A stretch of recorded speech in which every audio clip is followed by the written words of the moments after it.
Welcome to Hooked on Linux. Today I want to take a look at the KDEnlive video editor. It's funny, I've been using this editor for a few years now. I really like it, but I've been mispronouncing it. I've been calling it KDEnlive when it's pronounced KDEnlive. So, without further ado, let's take a look at this. So I'll show you here on your software manager. If you boot that up and you can type in KDEnlive, and it's going to give you, well, on Linux Mint it has two options. One of them is there's the system package, which you can install from there, or the flat pack, which you can install from here as well. I've used both of them. There's no difference really. I don't think there's a difference between one or the other. The flat pack one is absolutely slower than the system package, and I don't have a good reason for that, so I don't know. Anyway, let's check KDEnlive online, and here we see what it looks like. It's very impressive. The things that you can do with it. I'm not skilled at video editing. I'm not. I do things like sync my audio to my video manually by separating them and moving them, whatever. I do a few little graphic things, very limited, but I am not using a KDEnlive even close to its potential.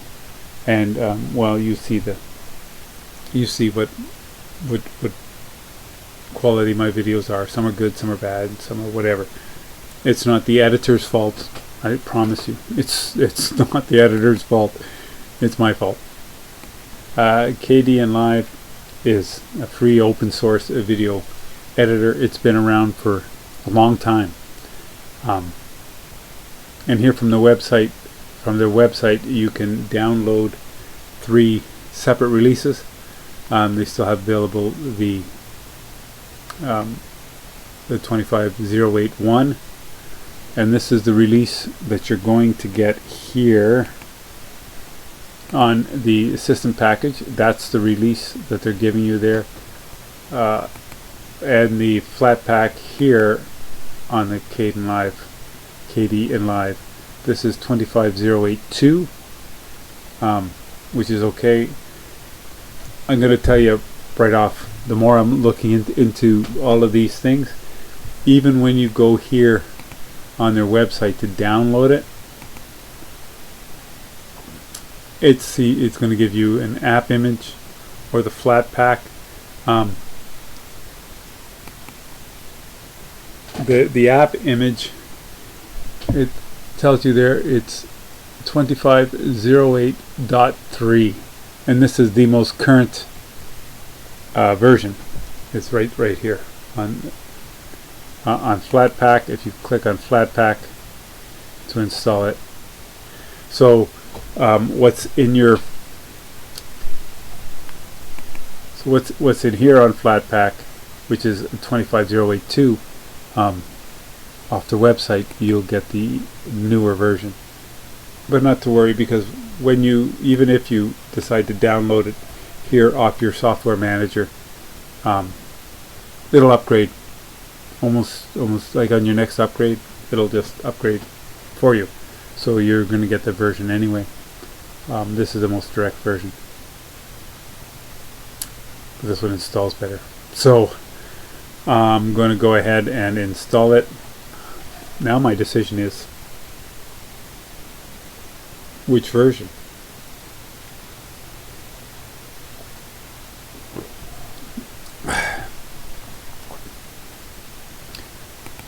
Well, here I know for sure, guys, I'm not gonna install an app image.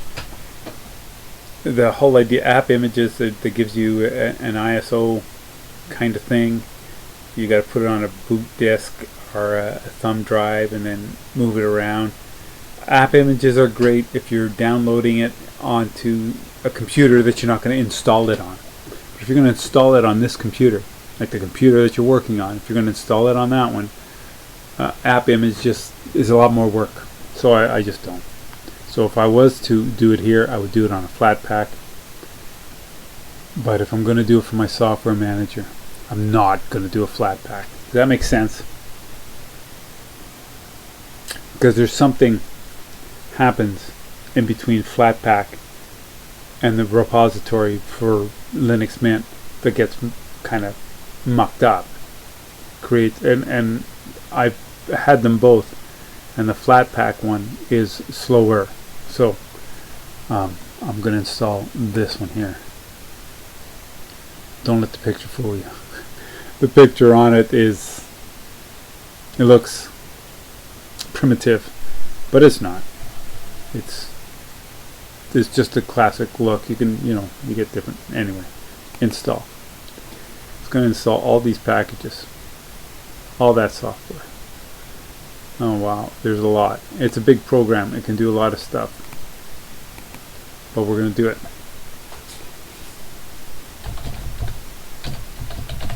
You put in your password there, authenticate it, and it's going to start. Okay, here we go. It's going to do all that. In the meantime, if you're interested in this stuff, check the about here. Story of KDEnlive. It's really interesting how they've progressed as a company. KDE has got, when they started, anyway, from what I understand, when they started, it was all Linux stuff is what they did. They wrote their programs and software and apps specifically for the Linux market, and then branched off afterward, which is kind of weird because you would think if you're starting a company you'd want to hit the biggest market first, but they didn't. They went after Linux, and they do really good. They're breaking out into Windows and Mac operating systems as of 5 years ago, 6 years ago, and they're doing really well. And their team, they're smarter than me, obviously, and that's it. And they're doing their stuff.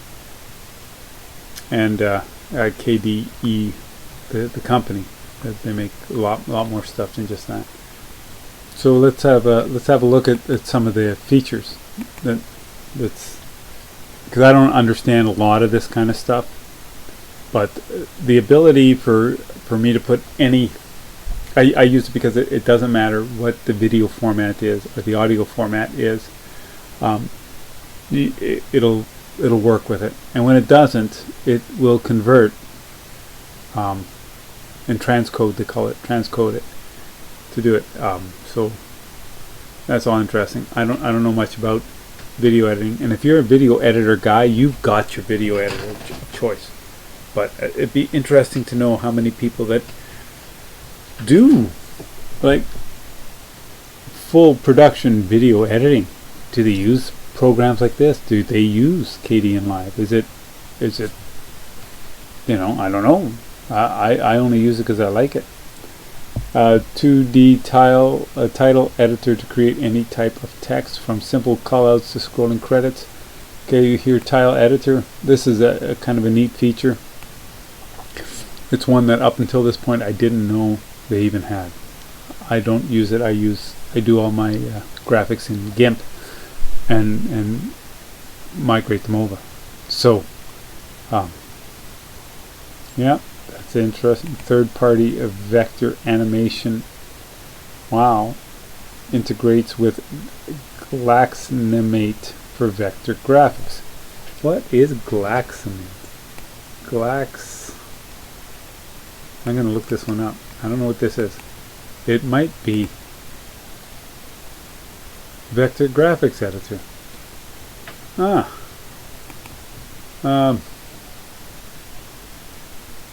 For animation. Interesting.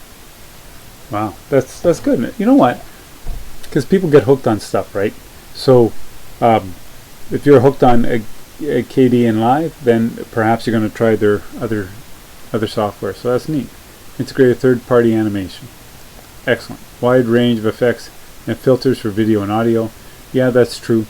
Multi-camera editing. Audio and video scopes.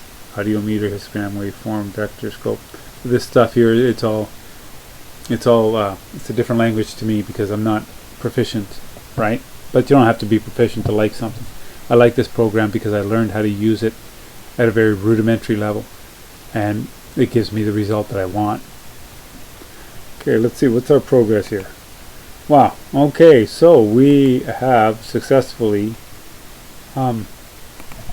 installed KDEnlive, and it's going to boot up. Its first boot up, I think, is it's going to be slow, but that's okay. So this is what it looks like, just as it is. Let's see if we can do some stuff with it here. Full screen mode, load layout, save layout, docking, title bars, audio mixer. I don't use the audio mixer. There's a lot of stuff here I don't use because I don't see the point. Like here, it's got two monitors, a clip monitor and a project monitor. Actually, you know what? Let's put this one here. This is one I just recorded earlier today, and right away it's going to ask you to change the shape of stuff, so it does. Right? So this is the clip monitor here. So right now, if I press play here, it's going to play the clip monitor without putting it into the track, right? We all know this kind of stuff. I don't want to see that because I get confused. Call me simple. I get confused apparently very easily. I'll get confused over which one is which. So I'm going to go here, view. I'm just going to get rid of that clip monitor. Don't want to see it. Done. Audio mixer, clip properties. I do look at that. Compositions, clip properties. I don't care if I see. And it's showing here. See all the things that I can. Project bin, compositions, effects, undo history. So that's what is going to show up all in these one window, right? Library. Don't need the library. Don't know what happened there. Something moved.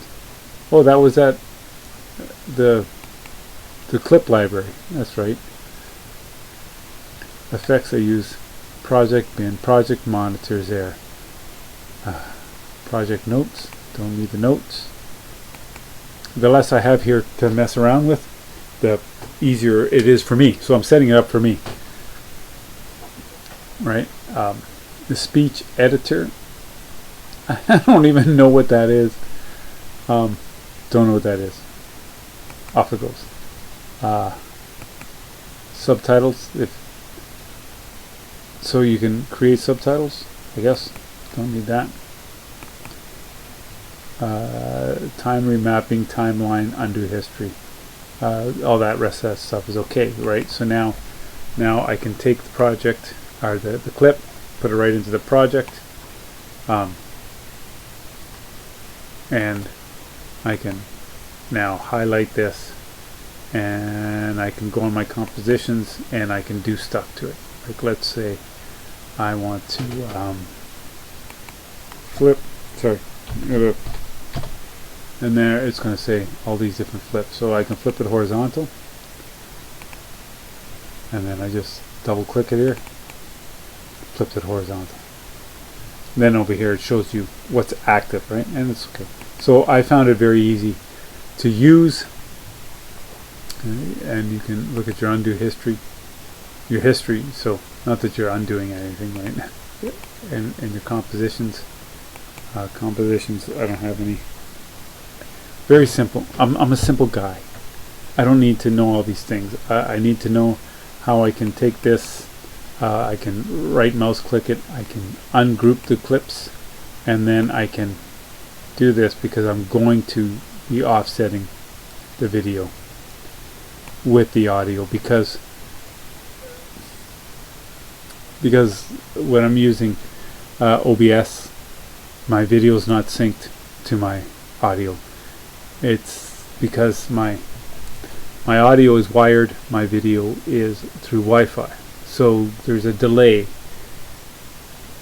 and it's just easier for me to figure out here than there. Anyway, this is what happens when you're, that kind of guy. Anyway, this was KDEnlive. Without showing you how to do anything on it, I showed you at least what it's about, and this is probably why I use it, is because it's very powerful and very simple to use. If you got something out of this video, please give it a like, subscribe, drop a comment down below, and let me know what you think about KDEnlive, if you use it or not use it, and the whys. You never know, maybe I'll stop using it. Not likely. I really like it. Anyway, thanks for hanging out, and I'll talk to you soon.